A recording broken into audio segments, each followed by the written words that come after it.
Are you guys all ready for Christmas? Yes, we are. Christmas is one of my favorite times of year.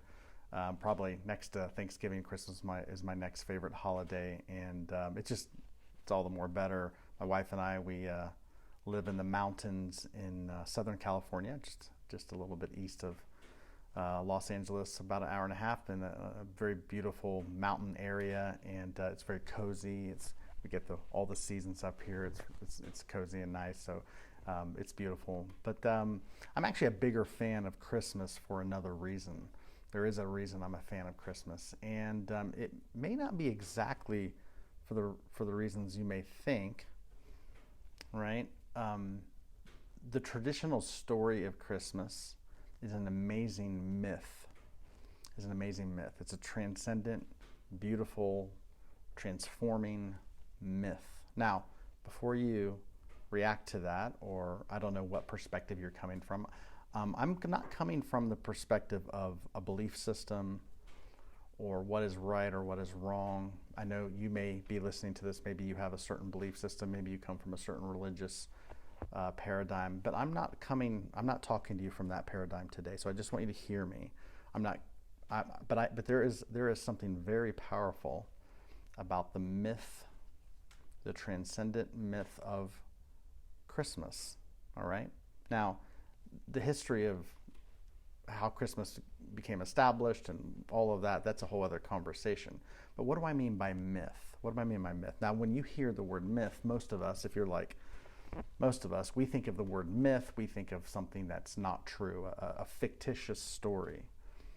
And I want to challenge that idea.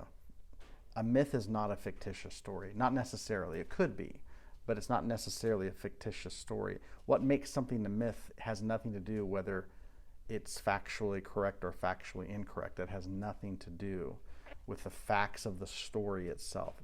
Nothing to do with it. What makes something mythical is it goes deeper than whether something occurred or did not occur. And, there's a lot of events throughout history that have happened throughout history. Most of those events are not mythic in nature. Some of those factually true events are mythic in nature. Now, there's also been a lot of stories throughout history, right? We're storytellers. We, as human beings, like to tell stories. We make movies. We write books. We do all kind of things, fiction, stories. We're storytellers. Some stories, fiction stories that did not actually happen, are mythic in nature, and some stories are not, right? Some movies you watch, some films. I love movies, a good movie. And to me, a good movie, for me, my particular taste, a good movie for me is a mythic movie, a movie that is rooted in myth, right? Not just entertainment. Some of those movies are true stories that actually happened because of true events. Some movies that I love that are mythic in nature are not true. They're just stories that are made up. So what do I mean by myth? What is a myth? Okay, so I want to be very clear. A myth is not something that is true or not true at a factual, historical level, right? Because again, there's a lot of true myths, right? And then there's also some untrue myths. So let's bring it back to Christmas for a second. Is Christmas a true myth? Well, I'm not going to answer that question for you. My personal understanding is that Christmas is a true myth, right? It's a true myth. Some people, may not believe in the story of Christmas, and that's totally fine. But it is mythic in nature. It is mythic in nature for a reason. The reason Christmas, the story of Christmas, is mythic, and this is the reason why anything is mythic. Some movies are mythic. Some stories are mythic. Are you ready for it? The reason why it's mythic is because it is rooted in a deeper truth about identity, your identity, the identity of the way life is. This is why something becomes mythic in nature. When there's a myth, the reason the myth is enduring, the reason the myth is powerful and can galvanize a lot of people together is because it is actually highlighting a deeper mystery, a deeper truth of your nature, of the nature of life itself, of the nature of existence itself. So Christmas is a mythic story because it is a story that sheds light on a deeper truth. This is the reason Christmas is so enduring, okay? Now, let me explain this. What do we celebrate? What are we celebrating during Christmas, right? We're celebrating this mystery of a baby, right, who comes into the world, Jesus, right, the baby Jesus who comes into the world, and there's an understanding that this baby is profound, right, that this baby is actually a divine being from another realm that is coming into, clothed in human flesh, clothed in a body that makes its entrance into the world for the cause of healing, for the cause of bringing peace on earth and goodwill to mankind, and telling the truth about our nature and pointing us to the path home, the path of salvation, if you want to call us that. Now, don't tune me out. If you're not religious, don't tune me out. This is not a religious message. This is actually a very practical message for everyday life, for everyday people, right? It applies to everyone, no matter what your belief system is. You don't need to be a Christian or whatever your denomination is. This has nothing to do with that. This has absolutely nothing to do with it. You may hear it through those lenses because of the way this conversation often gets framed, but I don't mean it through that lens. Hear me out for a second. Just hear me out. The story of Christmas is about this divine being, this being that comes from a divine realm, right? That is sent forth from the source of all of creation.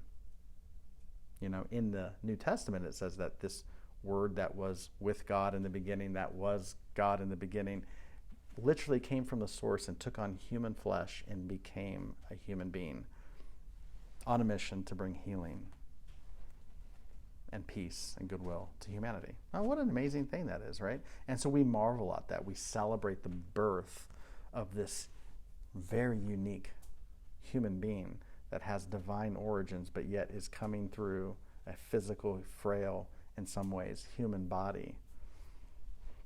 Why is that amazing? Why is that mythic? It's mythic because that's actually not just a story, and I'm convinced. This is not just a story about Jesus. The religion mostly of Christianity has made it a story that is exclusively about Jesus. But if you actually listen to Jesus, the story and the teachings of Jesus, you will not get any of that. What you will get is that here is a man who, so when this baby grew up and started teaching people, one of the things he always said was, hey, I'm just like you. Yeah, his favorite title for himself was child of mankind, right? And yet, there was a transcendent divine quality of this man that caused people to worship him, that caused people to bow down to him, to honor him, right? There was that quality to him. It was a divine recognition of divine source, right? But every time people would do that, he would often turn it back to them, you know? There was one point in time when Jesus said, I'm the light of the world, which nobody argues with. But then he turned around and says, but so are you. Now, light is a reference to divine origin, right? Especially in the Jewish culture, light was very, very much synonymous with divine source, divine identification. So when he says, I'm the light of the world, it's a very kind of almost like a, wow, who do you think you are? Kind of a blasphemous statement. But then he turns around and says, but so are you. But no one takes a light and hides it under a bushel, or takes it, basically insinuating that, hey, human beings are also the light of the world, but they're hidden because they don't know their identity. And his biggest thing when he would always tell people who they were. He'd always tell people who they were, and it was always the same as himself, right? I could make a case for this. We can go on and on so many places.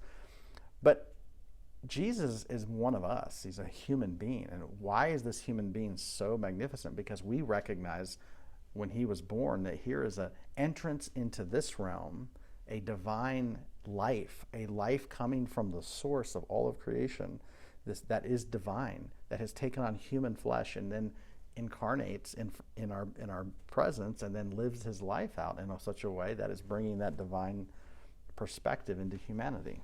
Isn't that amazing? That's what Christmas is about. That's what we celebrate. That's why we celebrate the birth of Jesus, because it was the entrance of divine godlikeness into humanity, right? But I'm telling you, it's a myth. The story's a myth. Why is it a myth? Because it's pointing to a deeper truth that goes beyond the story. That's what a mythic story does. It goes beyond the actual story. And what is it a myth of? The Christmas story is our story. I'm convinced. The story of Christmas is actually our story, because you watching this video, like, I know you have a birthday, right? Just like we all do. There was a point in time that we were all born into this world. But your body has a birthday, but your essence as a being, you come from the source, which goes beyond time itself. Now, there's even a verse in the New Testament that says that before the foundations of the world were ever created, you were found in that place. That means you were found in the source. Before the world was ever created, you were still in that source. That means your beginnings go way beyond your birthday. Way beyond your birthday. Even Jesus said that in reference to himself. He said, before Abraham lived like thousands of years before him. And he said, before Abraham was born, I am. And the Jewish people at that time really were offended by that. They wanted to kill him because he was making himself out. They were saying, what do you mean? You're not even 50 years old. You can't claim that you've been around way, for thousands of years. And he said, no, before Abraham was born, I exist. But then when they picked up rocks to try to kill him, he said, why are you trying to stone me? Like, did I do something wrong? Is it for some good work that you're trying to stone me? And of course they said no, because you're claiming yourself to be of divine origin. That's why we're going to stone you. And he said, and then he quoted something that was misunderstood from their own writings, their own scripture. He said, the scripture says this about all of us. So he corrected them. He said, I'm not being exclusive here. This is true of all of us.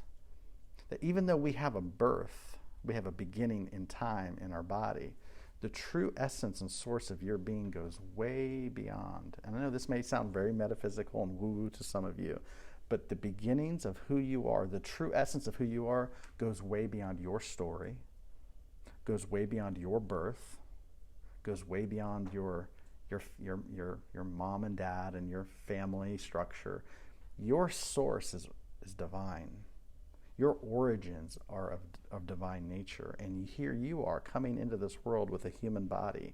What an unbelievable mystery that is, that your life is. This is what Christmas is all about. Christmas is literally a mythic story, and it's a myth to us because it's true of all of us. There's a deeper reality it's uncovering. Now why is this practical? Why am I talking about this, right?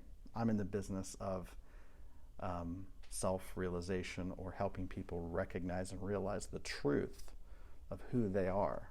Now, this isn't about religion, this isn't about belief system, and I don't want you to believe me. I just want you to feel for a moment, what would it be like if this was your story?